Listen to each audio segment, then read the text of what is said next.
The Tennis Gambling Podcast on the Sports Gambling Podcast Network is brought to you by Fantasy. They bring no offer for new customers. Play just $5. $50 bonus funds. Use promo code SGPN.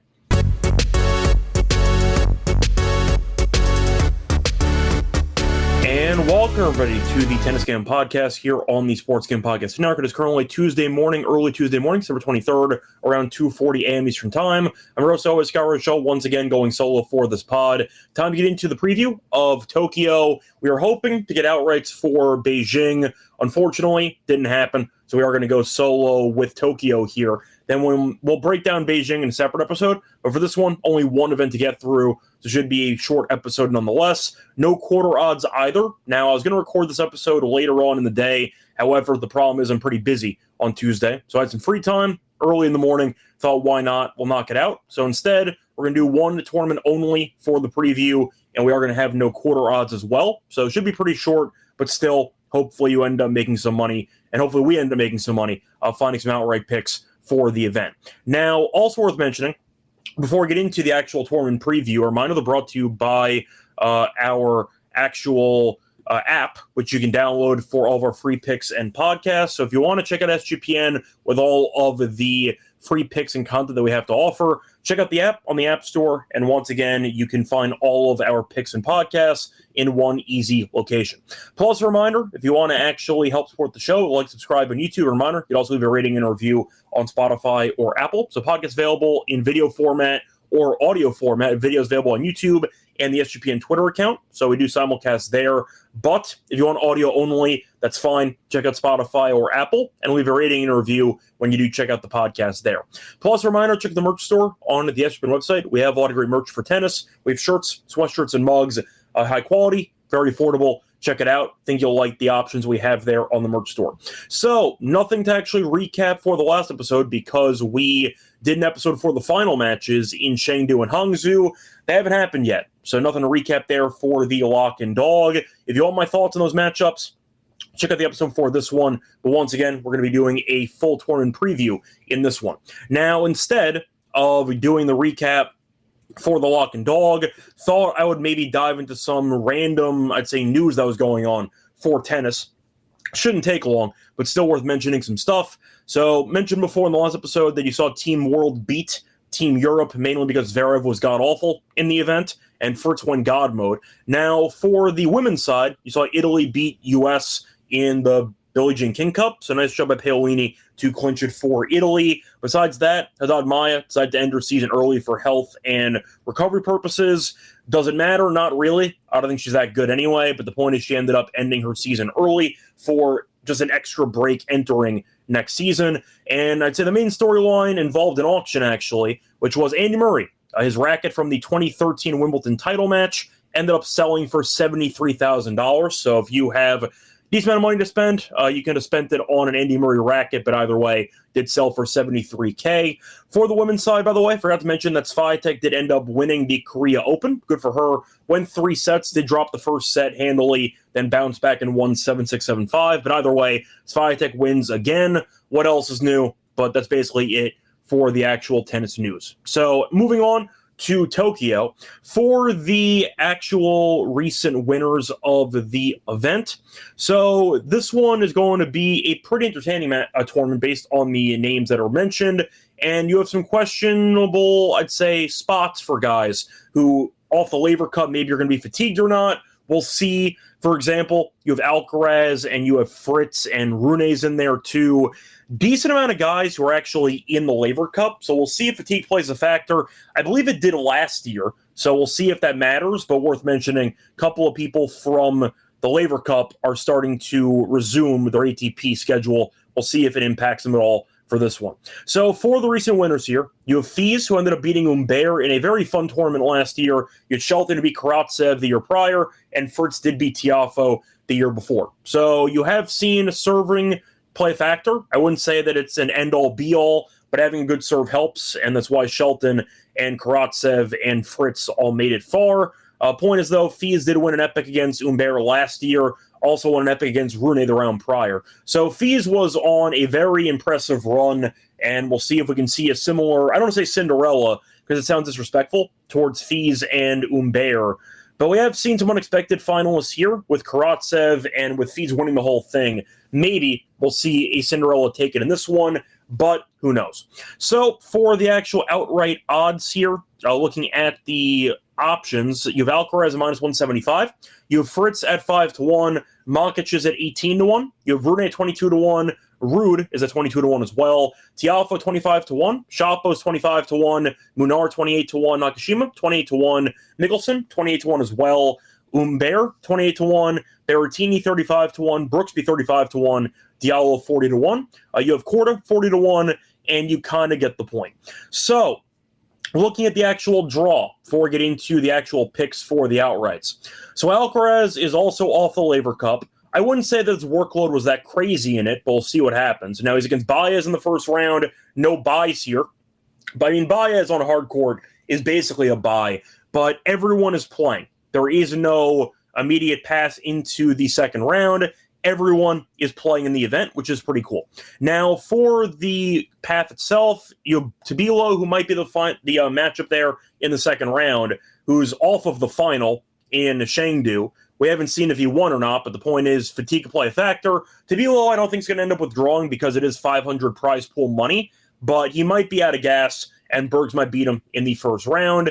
Maybe an upset on that one. But still, point is a pretty decent path for Alcaraz with a compromised Tabilo, I'd say recovery-wise, for the event in the second round. Tiafoe, Nakashima, and Thompson round out the quarter. So they'll kill each other. You have Alcaraz on the easy side. I think Alcaraz will coast into the quarters and beyond. For the second quarter, you have Shapo, DeZumer, you have Berrettini, Munar, Ruud, and you have Mochizuki. So pretty decent path there for Ruud. The problem is, of course, you're playing Alcaraz in the quarters. So if you want to go for quarter picks, nothing available right now.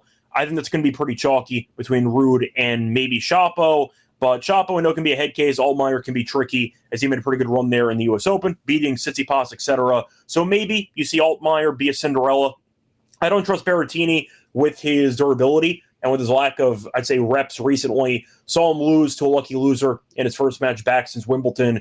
Think he is not exactly in great form physically. I'll pass on him there. But I think Ruud should end up making it out of that quarter into what should be a pretty rough matchup there against Alcaraz in the semis. So moving on to the third quarter, you have Humbert taking on Brooksby. You have Nishioka taking on Darderi. Mickelson, you have Rune, and Medjedovic. So Rune, I think, actually could be an upset award. I think Medjedovic is pretty dangerous on hard court. We know Rune has not been very good recently. He's dangerous, but also to himself. So I don't really trust Rune based on current form. You could argue that Medjedovic can pull off the upset.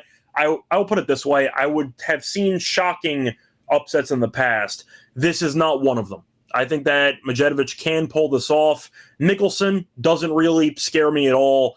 Humbert has been really bad recently, but I think he's pretty good on hard court, so maybe he can get past Brooksby and make a decent run. And Nishioka has not been good here historically. Still Japanese, if you want to go for the home crowd angle. That could be an option for you. And for the last quarter, the Fritz quarter, you have Fritz against Diallo. Fun matchup there in the first round. You have Borges against Watanuki. You have Korda against Giron, and you have Makic taking on a qualifier. I see chalk there. You'd argue maybe Korda, I don't trust him just mentally. So with that being the case, I think Makic goes up against Fritz in the quarters there. And we'll see who gets by. But I don't see many shocking Cinderellas to actually make a good run here. Then again, we saw last year, Fees we didn't exactly expect, and he won the whole thing. So that's kind of the beauty of the event. But either way, should be a couple of, I'd say, Cinderella options, maybe to the round of 16 or the quarters, but I don't see many reaching the semis. Maybe one or two, which I'll mention in a second. Before we get into the actual picks that we have for the outrights for Tokyo, a reminder that we are brought to you by our sponsor, which is MyBookie.ag. Using to bet on football. They have a prop builder as well, second to none. Use their platform for a bunch of different sports, whether it involves tennis, whether it involves UFC, basketball, baseball playoff stuff. Check it out. But a reminder, you can also use crypto for deposits and payouts when you sign up for an account. Use code SGPN for 100%. Bet back bonus $500 for your customers. By the G promo code SGPN. We're also brought to you by Novig, which is America's #1 sports futures market. Since Novig's an exchange, you're getting some great prices. It's available in 35 states. Download the app, and you'll get $50 when you spend just $5. If you use the promo code SGPN, get on the actual Novig, promo code SGPN. SGPN. Welcome back, everyone, to the Tennis Game Podcast. Finished going through the preview of the bracket for Tokyo. Time to move on into the actual outright picks. Right off the odds before, now we have no quarters once again, apologies, so we can't really go through those. But for the outrights. So I am going to go pretty chalky early on. I will avoid the Laver Cup fade and the fatigue. I think Alcaraz and Fritz should look good in the event. Now, Alcaraz might be rusty early, but he has a very easy draw with Baez, then probably Bergs in the second round, maybe Tabilo, but he should be pretty exhausted after going through qualifying, playing in the final in Chengdu, immediately turning around to play in Tokyo. It's a bad spot for Tabilo. I'm not interested. I think Alcaraz should coast, and I think that Thompson, Nakashima, and Tiafoe will kill each other, but Alcaraz beats whoever comes out of that. So give me Alcaraz, my first choice there, minus 160. In the second quarter, his potential matchup there in the semis, probably Ruud or Shapo, doesn't scare me at all. I think Alcaraz's draw is very favorable. I'll take him. I found a minus 160. I'll take that as my first choice. Fritz, though, is at 550. His draw is tougher than Alcaraz because he has Diallo in the first round. Diallo, though, has not been in great form. I know he won a match in the Davis Cup against Israel, but the point is Israel, we know, is not a great tennis country. And the fact is Diallo has not been very good recently for the last couple of months. So I think with that being the case, we're looking at Alcaraz, who should coast. Think Fritz might join him in the semis. Think his path's not bad. Makic can be tricky. Makic might lose to Korda or Giron, maybe. I think you're probably going to end up seeing Fritz taking on Makic there in the quarters. But 550 for a former finalist and a former champion in the event, as he beat Tiafoe a couple years ago, and said before in the Laver Cup, beat Alcaraz and Zverev in straight sets. He was probably either Team World MVP or runner-up to de Minaur, but Fritz beat some good competition. I know the court speeds are faster here than in the Laver Cup, but I like how he's playing. I think his confidence is pretty high, and with him being a former champion here, his game, said before, having a good serve helps, and Fritz does have a great serve compared to the rest of the field. Give me Fritz at 550 for this one. And I am going to go with a long shot because why not? At the end of the day, Alcaraz, we know, maybe struggles after the Laver Cup. Same with Fritz. So I am going to go with a long shot because I think it's a guy who can, if he finds his form again, be dangerous. And that will be Humbert at plus 4,000. Not exactly the greatest matchup in the first round against Brooksby. I think Humbert's better than him when he's in form. He's been really bad for the last couple months. I'm aware of it. However, he made the final last year. We know that he's a solid hardcourt player when he's on, and 40-1's a pretty decent draw for his actual quarter. So Brooksby in the first match, we know Brooksby is not a good server. Humbert can find a way to beat him, I think. Then second round, you have Nishioka, who's been useless for about 3 straight months against Darderi, and we know Darderi's not good on hardcourt either. Then you have what could be Mickelson or Medvedev or looking at Rune. It's an open third quarter. I think that Humbert can find a way to maybe make it back to a final. And the fact is, we saw that Fritz maybe could lose to Makic in the quarterfinals. I'll avoid Alcaraz as long as possible, but I think that Humbert plus 4,000 is a good price. Most books had around 28-1. I found a rogue 4,000 shopping around. I think it's worth something, so I'll take Humbert at plus 4,000, my long shot, just for the upside. Will he win the event? Probably not. But I think that plus 4,000 for the defending finalist and runner-up has some value. I'll go with him as my last choice. So once again, a pretty, I'd say, short breakdown for Tokyo. We have no quarters, apologies, but just looking at the actual names here that I'm skipping. Rune I can't trust. I know he made a decent run last year, lost to Fees in a 3-set marathon. Ruud, who has really not been playing much tennis recently with injuries, and I'm not sold. Tiafoe, former finalist, was awful in the Davis Cup. He skipped to the Laver Cup, not really interested based on his current form, and he's in the same section and quarter as Alcaraz. That is an easy pass for me. Shapo, same half as Alcaraz, not playing great tennis, and he's a head case, not going to bother. So you can mention maybe if you wanted a guy with uncertainty, but maybe upside. Maybe Berrettini, but I need to see more sample. He barely played, lost to a lucky loser as a massive favorite in his first match back. Maybe if the serve and forehand are on, I think his game translates well to the courts here in Tokyo. But Munar, then Rude, and then potentially Chapo, then Alcaraz. Not really sold on the path for Berrettini. Thought about it. If he was playing a couple more events before this, I might have considered it. But Berrettini playing one match since Wimbledon is just not good enough for me. Pass on him. Nakashima I can't trust because he can't return. I mentioned Humbert. DraftKings is 28-1. I found a 40. So once again, shop around, find the best price. But I don't really see many long shot options that can actually pull this off. Korda skill set wise, maybe, but I don't trust his mental toughness. So I think that it's going to be a struggle for him to actually make a very deep run. And that's kind of it. I went through everybody, and nobody else jumped off the page. But once again, for my picks here for the event in Tokyo, my outrights are going to be on Alcaraz, minus 160. I will go with Fritz at 550, and I will go with a rogue number on Humbert at plus 4,000. So going to wrap it up for Tokyo. Time to move on into the Lock and Dog picks for the show. Before we get into the Lock and Dog, reminder, they're brought to you by our sponsor, which is Onyx Fantasy. Using to play your pick'em entries, win 500 times your money, pick higher or lower on your favorite player stats. Available in a bunch of different sports. They have baseball, they have basketball, they have football, and tennis. So check out tennis there. Even sports are available on the pick'em entries. But when you do sign up for your new account, use the new offer for new customers, play just $5, $50 bonus funds. Use promo code SGPN. We also are brought to you by Rhythm. They were off to a great start in college football in the NFL. They also have a leaderboard with weekly cash prizes. Just tracking your bets in the app. Track 5 bets of the same type for any model that you build, and you can win $1K. The bets do not have to win. Just track your plays, and you'll be entered into the random giveaway. Plus, use the promo code SGPN25 when you download the Rhythm app for a quarter off your first month. Download Rhythm, the code SGPN25 for a quarter off your first month. Welcome back, everyone, to the Tennis Game Podcast. Finished going through the outrights for Tokyo. Time to move on into the Lock and Dog picks. For the lock, I am going to go back to the Fritz match against Diallo, and I'm going to go with Fritz in straight sets at minus 135. Yes, into the Laver Cup maybe is a spot where Fritz can have a mental lapse after beating Alcaraz and Zverev in straight sets. But the fact is, he beat Alcaraz and Zverev in straight sets. Fritz, we know, is a top 10 player in the world, good on hard court, and the fact is, he's won a title here before. He's comfortable in Tokyo, and he's in great form mentally after beating 2 of the top 4 players in the world. I think it's a good spot for Fritz to keep it rolling, and I do think that his serve should look sharp. Diallo, though, has not been great. I mentioned before, he won one match in the Davis Cup against Israel, who is not a good tennis country at all. But he's lost 3 of his last 4 ATP matches, and I think that it's pretty concerning when all 3 losses were in straight sets. Diallo, we know, can be dangerous with the serve. Second serve, though, not that great, and I do think rally-wise, he's a lot worse than Fritz.